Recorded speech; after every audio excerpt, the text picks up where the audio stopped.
Welcome back to all my beloved children and their parents. Mindspace থেকে মধুছন্দা রায় আবার একবার আপনাদের সামনে। আপনাদের হয়তো মনে প্রশ্ন আসতে পারে, অনেক দিন বাদে আবার এতদিনই বা কোথায় ছিল মাইন্ডস্পেস? বহুদিন তো আপনাদের সাথে গল্প আড্ডা বা আমার মতামত, আপনাদের ধ্যান ধারণা এগুলো নিয়ে কোনো কথাই হয়নি। সত্যি কথা বলতে কি, মাইন্ডস্পেসের তরফ থেকে আমি বা আমার টিম মেম্বার্সরা আমাদের একটা অদ্ভুত শখ হয়েছিল। সেই শখটা হচ্ছে, শহরে বাচ্চাদের, শহরে থাকি যখন, তাদের সাইকোলজি কিছুটা হলেও জানি, তাদের ইচ্ছা অনিচ্ছা, তাদের বাবা মা তাদেরকে নিয়ে স্বপ্ন দেখা, তাদের কেরিয়ার প্ল্যান করা, এসব কিছুই অভ্যস্ত।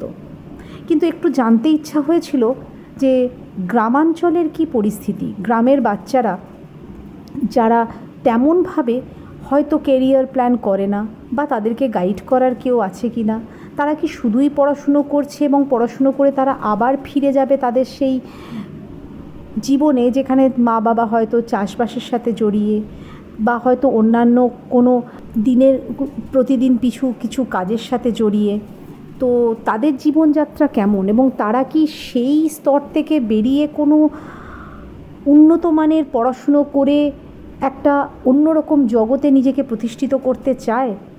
তাদের ঠিক কোথায় কোথায় ঘাটতি হচ্ছে, তারা কোন কোন ফেসিলিটিস পাচ্ছে না এবং তারা কোন কোন অবস্ট্রাকেলের সাথে স্ট্রাগল করছে, বা বলতে পারেন যে তাদের জীবনধারাটা এক্স্যাক্টলি কেমন, এটা আমরা কম বেশি সবাই জানি।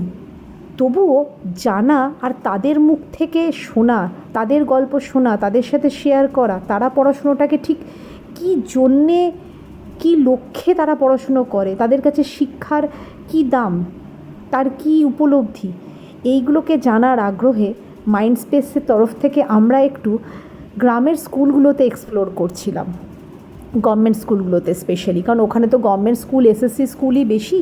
তো সেখানে ওয়ার্কশপ করানো, তাদের সাথে কথা বলা, তারা কি চায়, তাদের মেন্টাল ব্যাকআপ কী, এগুলো নিয়ে আমরা একটু ব্যস্ত ছিলাম। তো হঠাৎ করে গ্রীষ্মের এই অলস দুপুরে বসে মনে পড়ে গেল, মে মাস তো চলেই এলো এবং সেই সামার ভ্যাকেশন মানেই হচ্ছে কচিকাচাদের সামার ক্যাম্প। আমরা আগে ভীষণ ভীষণ ভীষণ আনন্দ করেছি আগের বছর। এবছর আরও আনন্দ করব, আরও কচিকাচাদের নিয়ে আবার একবার খুব তাড়াতাড়ি আমরা সামার ক্যাম্প অর্গানাইজ করতে চলেছি। এটাই জানানো আমার মেইন উদ্দেশ্য আজকের এই রেকর্ডিংয়ে, যেটা আপনাদের কাছে পৌঁছাবে। আপনাদের নিজস্ব কোনো হলিডে প্ল্যানস থাকতেই পারে। আপনারা যারা যারা ইন্টারেস্টেড সামার ক্যাম্প করানোর জন্য, তারা প্লিজ একটু গ্রুপে মেসেজ করবেন যে কারা কারা আগ্রহী এবং আপনাদের কোনো ডেট প্রেফারেন্স আছে কি না, কারণ অনেকেরই তো প্ল্যানিং থাকতেই পারে ঘুরতে যাওয়ার।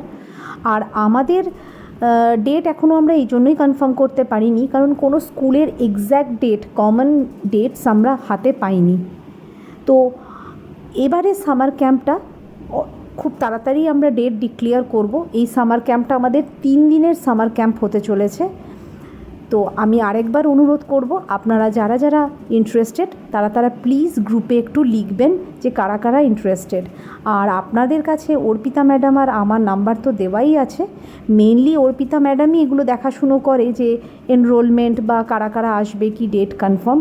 আপনারা ওনাকেও ফোন করতে পারেন, অ্যাজ ওয়েল অ্যাজ আপনারা আমাকেও ফোন করতে পারেন আপনারা যদি আপনাদের কিছু জানার থাকে। তো ভালো থাকবেন এবং নিজেকে যতটা সম্ভব সুস্থ রাখার চেষ্টা করবেন। এই তীব্র গরমে যতটা নিজেকে সেফ রাখা যায়, সেফ খাবার খাওয়া যায় এবং গরম থেকে বাঁচা যায়। ভালো থাকবেন, দেখা হবে খুব তাড়াতাড়ি।